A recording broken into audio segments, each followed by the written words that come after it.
அஸ்ஸபாத்து அலல் இஅ்திஸாம்.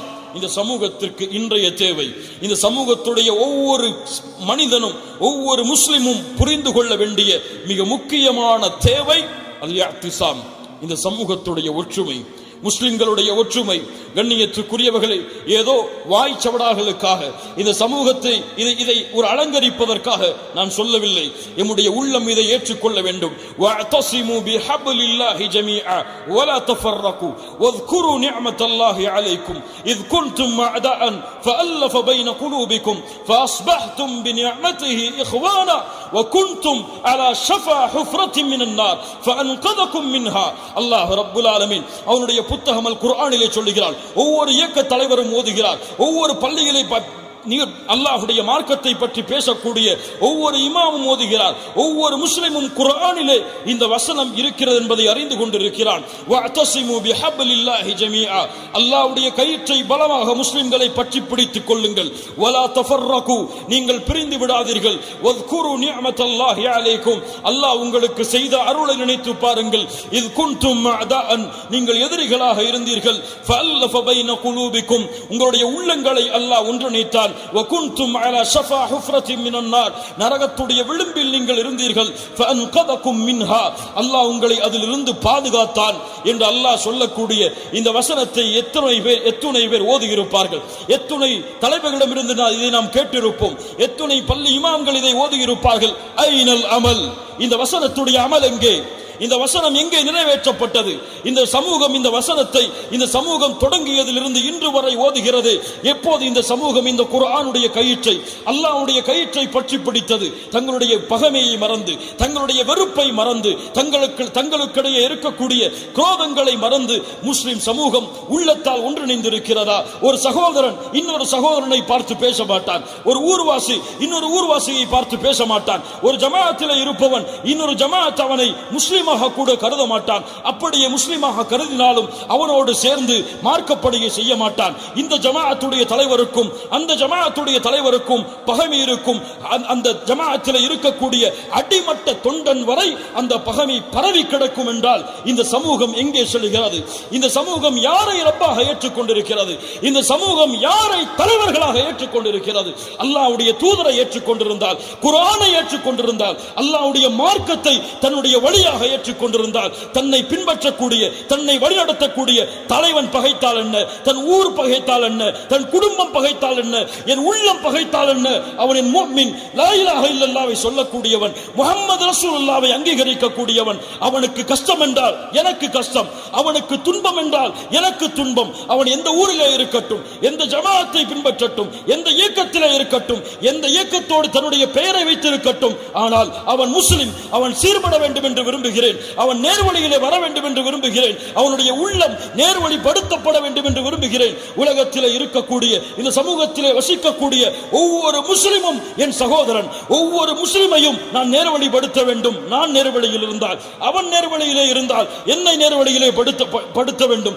நான் பிதஅத்தை பின்பற்றினால் அவன் எனக்கு எச்சரிக்கை செய்ய வேண்டும். அவன் பிதஅத்தை பின்பற்றினால் நான் அவனுக்கு எச்சரிக்கை செய்வேன். அவன் ஷிர்கான செயலை செய்தால் நான் தடுப்பேன். நான் ஷிர்கான செயலை செய்தால் நான் அவன் என்னை தடுக்கட்டும் என்று சகோதரத்துவ உணர்வோடு, சகோதரத்துவ பாசத்தோடு, சகோதரத்துவ நேசத்தோடு இந்த சமூகம் பயணிக்கிறதா? அல்லது வெறுப்போடு, பகைமையோடு, குரோதத்தோடு, பகைமை வெறுப்போடு இந்த சமூகத்துடைய தலைவர்களும் இந்த சமூகத்துடைய அழைப்பாளர்களும் இல்ல மாஷா அல்லாஹ், அல்லாஹ் பாதுகாத்தவர்களை தவிர தங்களுடைய மார்க்கத்துடைய பணிகளை, தங்களுடைய சமூகத்துடைய பணிகளை செய்து கொண்டிருக்கிறார்களா? அல்லாஹ்வுடைய தூதரை பின்பற்றுகிறோம், அல்லாஹ்வுடைய தூதருடைய சுன்னத்தை செயல்படுத்துகிறோம் என்று சொல்லுகிறீர்களே, உங்களுடைய தக்பீரில் மட்டும்தான் அல்லாஹ்வுடைய தூதருடைய சுன்னத்தா? உங்களுடைய விரல்களை அசைக்கக்கூடிய பழக்கத்தில் மட்டும்தான் அல்லாஹ்வுடைய தூதருடைய சுன்னத்தா? உங்களுடைய தாடியில் மட்டும்தான் அல்லாஹ்வுடைய தூதருடைய சுன்னத்தா? சுன்னத்தா? உங்களுடைய பேச்சிலே அல்லாஹ்வுடைய தூதருடைய சுன்னத்து வேண்டாமா? உங்களுடைய சகோதரனை நீங்கள் நேர்வழிப்படுத்துவதற்கு அல்லாஹ்வுடைய தூதருடைய சுன்னத்து வேண்டாமா? நீங்கள் ஃபேஸ்புக்கில் எழுதக்கூடிய வார்த்தைகள், நீங்கள் மேடைகளிலே பேசக்கூடிய வார்த்தைகள், முஸ்லிம் சமூகம் சிந்திக்கட்டும். இந்த வார்த்தைகளை தன்னுடைய சமூகத்திலே வாழ்ந்த ஒரு முஸ்லிமை பற்றி மேடையிலே இன்று பேசக்கூடிய வார்த்தைகளில் ஒரு வார்த்தையாவது இந்த முஸ்லிம் சமூகத்திலே தலைமை தாங்கி நடத்தி சென்ற முஹம்மது ரசூலுல்லாஹ் பேசியிருப்பார்களா? அந்த அவர்களை பின்பற்றிய சஹாபாக்கள் பேசியிருப்பார்களா? ஒருவனை வழிகேடன் என்று, ஒருவனை மதம் மாறியவன் என்று, ஒருவனை முஷ்ரிக் என்று, ஒருவரை காஃபிர் என்று, அவன் இந்த பழக்கத்தில் இருந்தவன், அவன் அந்த பழக்கத்தில் இருந்தவன், அவன் அந்த பெண்ணோடு தொடர்பு கொண்டவன், இவன் இந்த பெண்ணோடு தொடர்பு கொண்டவன், அவன் இவ்வளவு சொத்துக்களை சூறையாடியவன், இப்படி சமூகத்திற்கு துரோகம் செய்தவன் என்று முஸ்லிம்களே இந்த உலக சமூகத்திற்கு எதிரிகளாக மாற்றி இருப்பார்களா? இதில் எங்கே சென்றது சுன்னா? இதில் எங்கே சென்றது சுன்னா? தீமைகளை யாரும் தடுக்க வேண்டாம், எல்லாம் நன்மையின் பாதைகளை பயணியுங்கள் என்று சொல்லவில்லை. தீமைகளை தடுங்கள். ஒரு சகோதரன் நேர்வழி இல்லை என்றால் அவனை சீர்படுத்துங்கள். ஒரு சகோதரனுடைய செயல் உங்களுக்கு பிடிக்கவில்லை என்றால் அவனை சீர்படுத்துவதற்கு உங்களால் ஆன முயற்சியை செய்யுங்கள். ஒழுக்கம் வேண்டாமா? பண்பு வேண்டாமா? குணம் வேண்டாமா? அல்லாஹ்வுடைய தூதருடைய வழிமுறை வேண்டாமா? அபூபக்கருடைய குணம் உங்களுடைய வாழ்வில் உண்டா? உமருடைய குணம் உங்களுடைய வாழ்வில் உண்டா? உஸ்மானுடைய குணம் உங்களுடைய வாழ்வில் உண்டா? இந்த சமூகம் ஓர் அடியில் நின்று முஸ்லிம் சகோதரத்துவத்தை வெளிப்படுத்த வேண்டும் என்ற ஆசை கொண்டிருக்கக்கூடிய முஸ்லிம்கள் எத்துணை பேர். இஸ்லாமிய மார்க்கத்துடைய ஒற்றுமையை விடுங்கள்.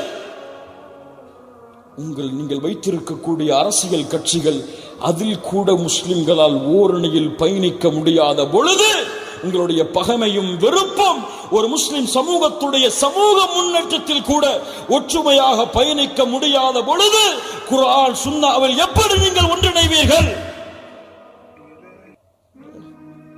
ஒரு நாளைக்கு ஒரு கொடி, அடுத்த நாளைக்கு அடுத்த கொடி, அடுத்த நாளைக்கு அடுத்த கொடி என்று ஒவ்வொரு நாளும் நான் நான் நான் என் தலைவன், என்னுடைய அமீர், என்னுடைய இயக்கத்துடைய தலைவன் என்று இந்த சமூகம் பயணித்துக் கொண்டே இருந்தால் எதிரிகளுடைய விழிப்பு சாதாரணமான விழிப்பு கிடையாது.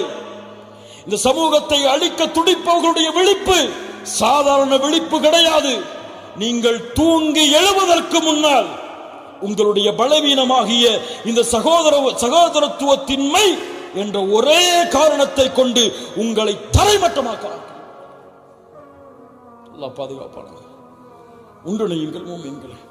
ஒரு முஸ்லிமை முஸ்லிமாக மதிக்க கற்றுக் கொடுங்கள். ஒரு மூமினை மூமினாக பாருங்கள். அல்லாஹ்விற்காக உங்களுடைய பகைமைகளை, உங்களுடைய வெறுப்பை, உங்களுடைய குரோதத்தை விட்டுக் கொடுத்து அஸ்ஸலாமு அலைக்கும் என்று நீங்கள் சலாம் சொல்லி பழகுங்கள். இங்கே வந்திருக்கக்கூடிய எல்லோரும் இந்த உறுதியை ஏற்றுக்கொள்வோம். லா இலாஹ இல்லல்லாஹ் கூறினால் அவன் முஸ்லிம். அவனுடைய செயல்பாட்டில் தவறு இருந்தால், அவனுடைய கொள்கையில் தவறு இருந்தால், அவன் சுன்னாவை செயல்படுத்தக்கூடிய முறையில் தவறு இருந்தால் நான் திருத்துவேன். அவன் திருந்தும் வரை போராடுவேன். ஆனால் அவனை விமர்சனம் செய்து கிடையாது. அவனுடைய பெயரை நாராக கிழித்து விட்டேன் என்று பெருமை தட்டி கிடையாது. முஹம்மது ரசூலுல்லாஹ் சென்ற வழியில் ஒழுக்கத்தோடு, பாசத்தோடு, நேசத்தோடு பள்ளிகளை வந்து தன்னுடைய உள்ளத்தை காயப்படுத்த வேண்டும் என்பதற்காக சிறுநீரை கழித்தவனை அழைத்து சொன்னார்கள், தோழரே, இது சிறுநீர் கழிக்கக்கூடிய இடம் அல்ல, இது அல்லாஹ்வை வணங்கக்கூடிய இடம், இந்த இடத்தில் இதெல்லாம் செய்யக்கூடாது என்று. சுப்ஹான ரப்பியல் அலா. அல்லாஹ் ரப்புல் ஆலமீன் மூசாவையும் ஹாரூனையும் அனுப்புகிறான். மூசா, ஹாரூன், ஆனா ரப்புக்குமுல் அலா, நான் தான் உயர்வாக இறைவன் என்று சொல்லக்கூடிய ஃபிரௌனிடத்திலே சென்று கௌலல் லய்யினா மென்மையான வார்த்தையை கொண்டு பேசு மூசா. அன ரப்புக்குமுல் அலா. கதாதா ரஹிமஹுல்லாஹ் சொன்னார்கள், அன ரப்புக்குமுல் அலா என்று சொன்னவனிடத்திலேயே மென்மையாக பேசுங்கள் என்று அல்லாஹ் கட்டளையிட்டால் சுப்ஹான ரப்பியல் அலா என்று சொல்லக்கூடிய முஸ்லிம் இடத்திலே ஏன் மென்மையாக பேச மாட்டாய்? ஏன் மென்மையாக பேச மாட்டாய்?